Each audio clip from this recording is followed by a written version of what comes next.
حدیث نمبر 3064 حضرت عائشہ رضی اللہ تعالی عنہ سے مروی ہے، فرماتی ہے وادی ابتح میں اترنا سنت نہیں، نبی اکرم صلی اللہ علیہ وسلم وہاں اس لیے اترے تھے کہ مکہ مکرمہ جاتے ہوئے آپ کے لیے وہاں سے نکلنا آسان تھا۔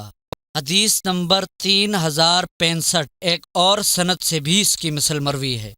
حدیث نمبر 3066 حضرت سالم رضی اللہ تعالی عنہ فرماتے ہیں حضرت ابوبکر صدیق، حضرت عمر فاروق رضی اللہ تعالی عنہ اور حضرت ابن عمر رضی اللہ تعالی عنہ ابتح میں اترتے تھے۔ حضرت عروہ فرماتے ہیں حضرت عائشہ رضی اللہ تعالی عنہ وادی محسب میں نہیں جاتی تھیں اور فرماتی تھیں کہ رسول اکرم صلی اللہ علیہ وسلم وہاں اس لیے اترتے تھے کہ وہاں سے نکلنا آسان تھا۔